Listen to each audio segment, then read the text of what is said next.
Now, I've been known to hack out a song or two. Let's pretend I'm actually talented. I'm very good. I've recorded my great demos. Where do I go? What are some of the things I should be doing to try and sell my wares? Well, first of all, you've got to be liked. It's a personality business. People will give you a break. If your songs are probably crappy, which they probably are to begin with, they're going to give you a break because they personally like you. If you don't have a personality, rent one. I mean, go find a personality. Sure. I've got people who are wonderfully talented writers with no personality. They have no chance. Yes. Got to sell yourself. It is. Sell songs. It's a people business. It's also, number two, we're in the entertainment business. The three things you're probably doing as a novice writer are whining, preaching, and venting, which is great at 10 o'clock at night. There's no money at 10 o'clock at night. My dog can write for 10 o'clock at night. The 5 reasons they love you at 10 o'clock at night are, number 1, geez, you got a great personality. Number 2, wow, you sang the shit out of that. Number 3, man, I love this club. It's a great place. Number 4, love the bar snacks. Man, the beer's really cold. The wine is great. Oh, and I like the song. Where the money is, that's an orphan. The song's all by itself. Without that song, without a song, you got nothing. You can have a video. You can have stagecraft. You can have brilliant drum sound, great guitars. You can have all that stuff. Without the song, you're just another chump. Yeah. Now, I mean, are there undeniable hits? Songs you hear that. Oh yeah, you know what they hits. are. Come on, you hear it, go, oh my God, what a smash! You know what it is. You know why? Because it talked to you, about you, or a situation you heavily identified with. It invited you in 60 seconds, kept you there for 3 minutes and 30 seconds for 28 weeks, and for the rest of your life. Now, can we talk we don't want to keep you up too much, planes to catch, but can we just talk about your early years for a second? When did you first get your big break, as it were? Was there some sort of pivotal moment? I think when I went to England finally, because I went to California in '61, I went to New York, couldn't get in. I heard the Beatles in '63, went to Liverpool in '64. And on the boat on the way over, I met an agent who gave me a card, and I ended up being signed to a gentleman named Joe Collins in England. And they got me an audition, my partner and I, Jack, with Tony Hatch, Tony and Jack. And he became my record producer. And of course we were playing the King's Road and all the clubs and stuff. We were the darlings of the clubs, and 10 o'clock at night I'd play these songs and they would love them. And I'd go into the A&R meetings the next morning. They said, they don't work. I'm like, what do you mean they don't work? They loved them last night. They taught me that 7 o'clock in the morning for getting things on radio was a different animal. The song was a different animal to the one that charmed them at 10 o'clock that night. And that was my first educational bath in cold water. I suddenly realized that the vehicles that would make me a star at 10 o'clock at night would not necessarily make that transition at 7 in the morning. So, and there was Tony Hatch. There were so many wonderful writers back then who just kicked me in the butt. And they told me everything I didn't want to hear. And it was everything I needed to hear. And I sometimes watch people go, well, there is no craft. I'm like, oh, please. It's quite incredible to me, but that's okay. It's called thinning out the herd. Those people that bang about there's no craft involved generally are not having hits. They may have had 1 or 2, and then they don't understand why they're not having any more. I can tell you why they're not having any more. Because they're not thinking like the fish. Those people are thinking like the fishermen. Well, I bought the $1,000 rod, and I got the boat, and I got the thing. What size is their mouth? What size is the hook? What color is the water? What time of day they eat? What depth they eat at? When do they mate? Oh, I bought the thing, and I got the studio, and I got the drummer, and I got the thing. Please, get a life. It's scary. Now, let's talk just for a minute about an Australian artist. I mean, when you think about Australian music, let's say over the past 40, 50 years, who are the artists that sort of stand out to you? Oh, I love so many. But see, I love them on multi-levels. Again, I was with Colin Hay in Belfast, and it was just wonderful to watch, and his hits really resonated. And Australia has the same problem or virtue that, say, Austin, Texas has, that Canada has, that Ireland has, or whatever. You have a very vibrant 10 o'clock at night thing. So people will go out and play these songs. Everybody loves them at 10 o'clock at night. So they think, wow, I can go and do this.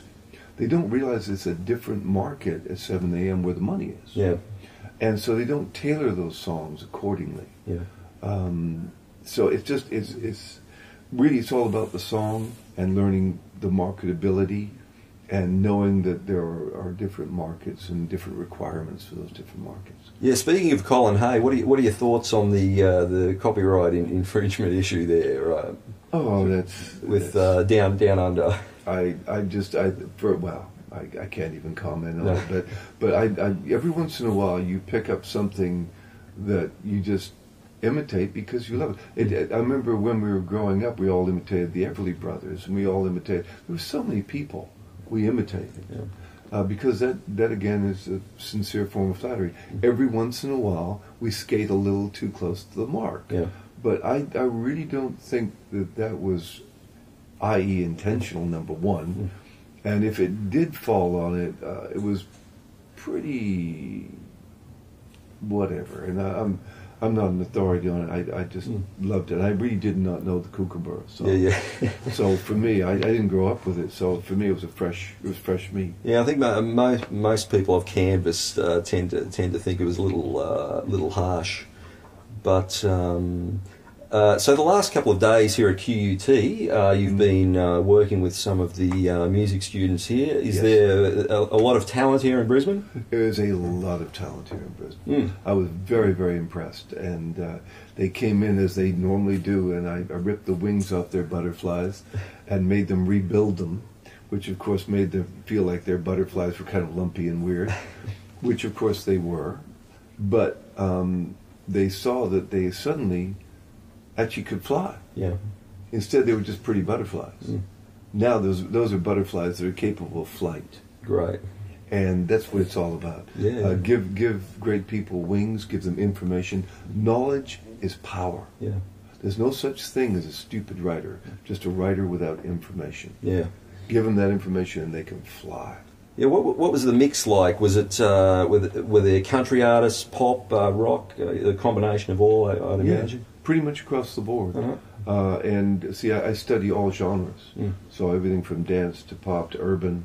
Matter of fact, I just opened the charts and I saw one of my young babies who I'd worked with actually in Holland, a young black kid from Los Angeles, just has a Justin Bieber cut.